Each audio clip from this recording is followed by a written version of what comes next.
What's up, guys? This is Coach Grant with First Down Training, and today we're going to be breaking down 3 things that wide receivers need to do to be able to beat press coverage. So we're going to be talking about 3 separate releases, 3 separate moves, and showing positive and negative examples of wide receiver reps against DBs and press. So I hope this video helps you guys out, but also, fellas, if you're a wide receiver, we have one more opportunity this offseason for you guys to come out and get some work in with us. We are traveling out to Los Angeles, California on July 30th and 31st for a 2-day-long QB and wide receiver training camp. So it's a 2-day long camp, 4 hours each day. We'll have DBs out there as well. It's also a DB camp, and you guys will be able to get some one-on-one reps, 3 hours of training each day, and just some overall great work. So check out that very first link in the description below if you're in the Los Angeles area or would like to travel out. We'd love to have you out to our camp.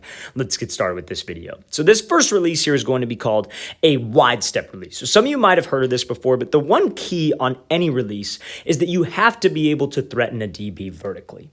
You know, in the days of, especially now, you get a lot of, receiver trainers, quote unquote coaches, doing all kinds of like lateral movement. They got guys working laterally. They like to they try to sell with their upper half, but their feet don't actually move, and they operate behind the line of scrimmage. Now, that's not realistic to be able to get a disciplined and talented DB to move off of his platform, because the DB is supposed to be watching where? He's supposed to be watching your hips, right? He's not supposed to be looking up at your shoulders. He's not looking at your head. A head and shoulder fake isn't going to do anything against a disciplined guy. We actually have to step outside of his frame to try to move him off of that platform. So this wide receiver does something called a wide step. So when he does this wide step, you see how he's stepping here. That is threatening the DB vertically. You see how his body turns with it. His hip is coming with the cut. Everything about this specific cut right here looks like he's just doing a speed release and running to the outside. So when you're doing a press release, you want to think of it like you're driving. Right? So you have this DB, you got the far right lane as if you're facing the DB. You got the far right lane, you got the middle lane, which is where the DB's in, and then the left lane. If I want to get to the right lane, I have to move this DB to the left lane. Right? I have to actually step there. I actually have to make it believable. So I have to do something called throwing my hip into the cut. So what this wide receiver does is he takes something we call a kick step. So a lot of people love to criticize this kick step because they say that it's wasted motion. They say that it's a false step, but it's actually a great way for you guys to be able to like almost springboard your hips so you can get to this position. Because when I tell people, okay, wide receivers, you want to step outside the DB's frame, everybody says, oh, that's too far of a cut. You're not going to get any explosion. But the beauty of that kick step is that is how you get that explosion, and that is how you get that balance with the cut. So when you do that kick step, it loads your hips up. So when you do decide to throw the cut wide, that wide step, a wide step is a step wide with your back foot, in case you're wondering if you haven't heard that before. So when you do that kick step, that allows you to throw the hip. So now I'm selling it because my body's moving, but also this cut is inside of my frame, but outside of the DB's frame. And that is what you see will get him to jump. That is what will get him to move off of that platform. As a receiver, fellas, we have to make our releases look similar to other things that we set up in the game. So many times, especially in this one-on-ones clip. I know you guys can't see, I haven't watched the full video of this like I have, but constantly, this is from a video where there's probably, I'd say 50 plus one-on-one reps with this DB. And they're all damn game long or practice long. This receiver's running a speed release, just running to the outside.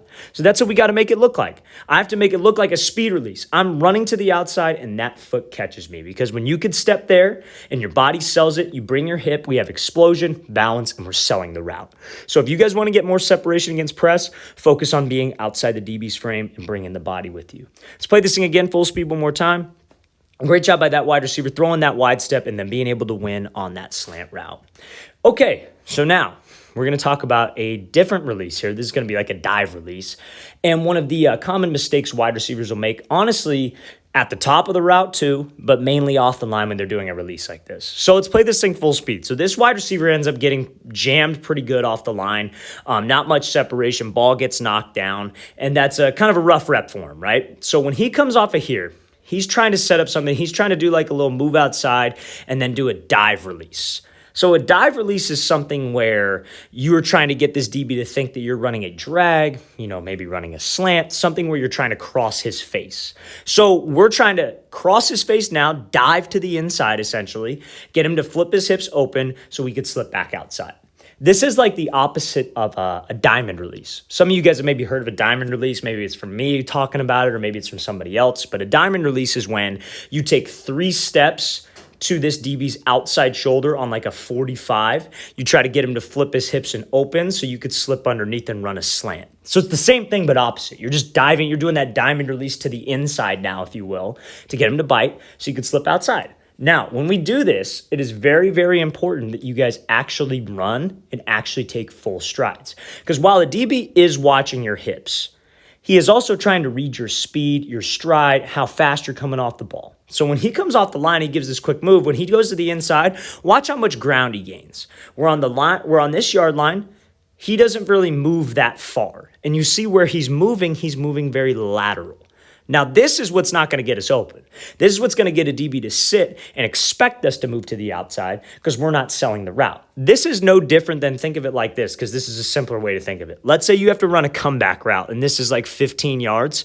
This is no different than running hard for 13, then taking the choppiest strides you can all the way up to 15, then breaking. Any DB who's sitting in off, running hip to hip with you, will settle on that route if you're not running in full stride and actually going hard. We have to make sure we are going hard. So when he comes off that ball, you see how he's here, takes choppy steps. How we could fix this? Let's actually gain some ground. Let's actually run. Let's run in full stride. Let's have a good pad level to sell this drag route to get that DB to flip his hips, and I could be able to get leverage over the top. Now, maybe a little bit of a jersey grab, but you guys know this better than anybody. It gets physical down there. You have to move that DB off the platform by actually selling and actually going.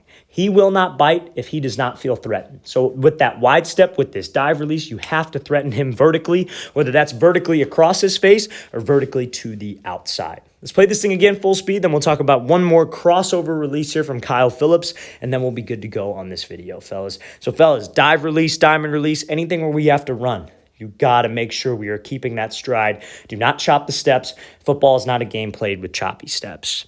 All right, so now this example here, this is going to be pretty much like how, I feel that this is something that a lot of receivers struggle with when they're going up against a linebacker or maybe a bigger physical guy, and that this linebacker likes to get hands. He likes to be physical. He likes to try to jam. He likes to try to just bully you pretty much and reroute you.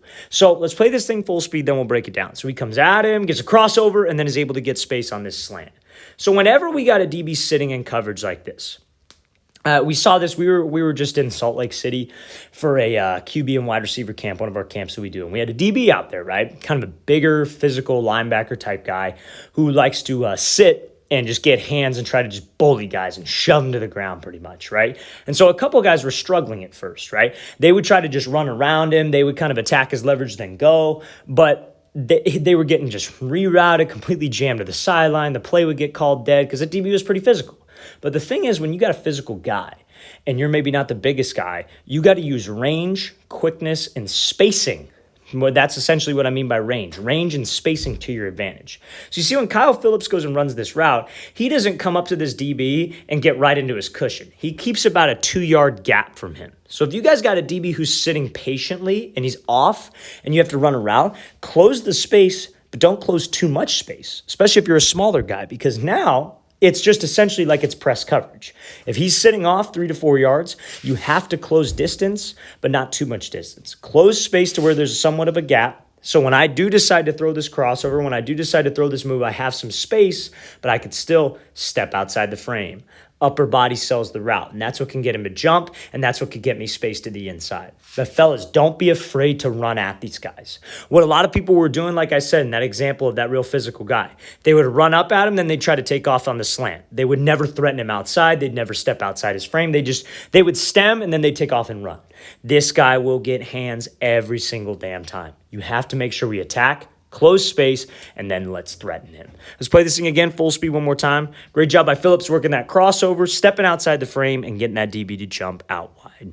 All right, fellas, I really want to thank you for watching, and I really appreciate it. If you guys have any questions at all, don't hesitate to leave those in the comment section below. We always appreciate the feedback, and it's always great to hear from you guys as usual. And again, fellas, we are coming out to one more state. We're coming out to Los Angeles, California on the 30th and 31st of July for a 2-day-long QB wide receiver and DB training camp. So check out that very first link in the description below.